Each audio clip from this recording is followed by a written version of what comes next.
Já, komið sæl.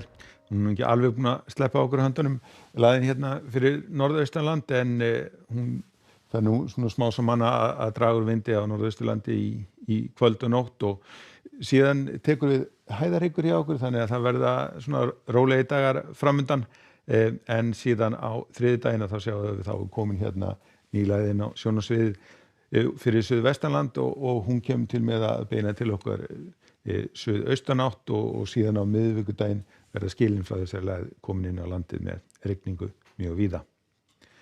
Ef við lítum á hitasviðið að þá erum við í köldum loftmassa og það verður því áfram kaldir dagar framundan en síðan þegar kemur svona fram í vikuna að þá og við förum að fá þessar suðaustlægu áttir að þá fer nú aðeins að hlýna hjá okkur og á miðvikudaginn að þá gæti jafnvel verið orðið frostlönd mest allt land.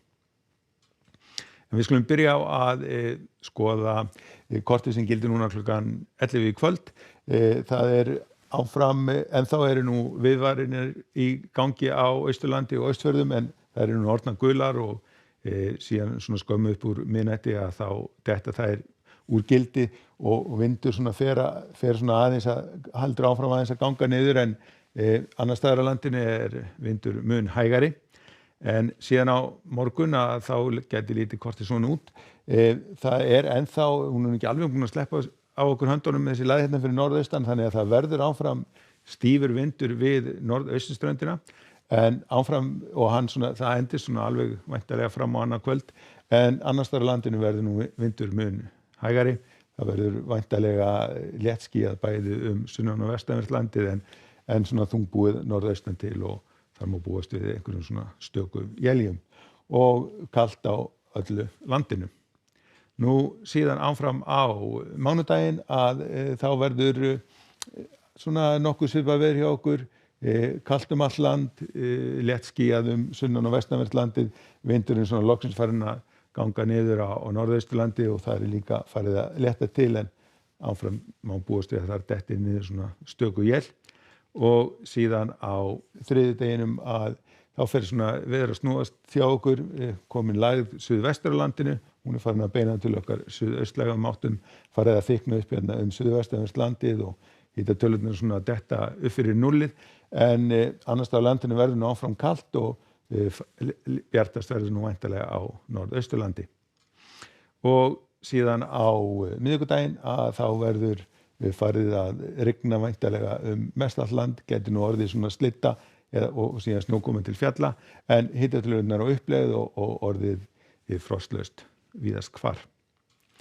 Ef við kíkjum síðan aðeins til Evrópu að þá nú svona leiðindaveður hérna víða í Skandinavíu. Það svona afleiðingar af þessari lægð hérna sem við höfum verið að glíma við. Síðan tekur við hæðarsvæði með svona nokkuð björtu veðri en við Miðjarðarhafið ansi öflugt úrkomukerfi og það mun væntanlega rigna talsvert mikið á Ítalíu á morgun og síðan einnig á Balkanskaganum þar sem að úrkoma verður nú væntanlega í formi rigningarstyttu og síðan snjókomu. Ef við kíkjum aðeins á Íberíuskagann að þá nú loksins farið að stytta upp þar og farið að létta til. Orðið komin glampandi sól í Portugal og í Frakklandi einnig nokkuð bjart veður, kannski þungbúið hérna sunnan til. Og ef við förum þá til Bandaríkjanna þá nú úrkomusvæði hérna í Texas rignir þar nokkuð kröftulega og þetta úrkomusvæði síðan svona á austurleið en annars nú svona nokkuð rólegt veður, háþrýstisvæði og svona fremur svalt í veðri.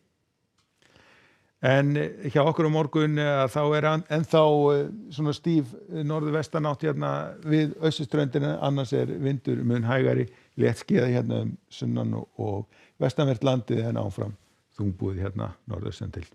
En við skulum láta þetta duga yfir í kvöld. Verið sæl.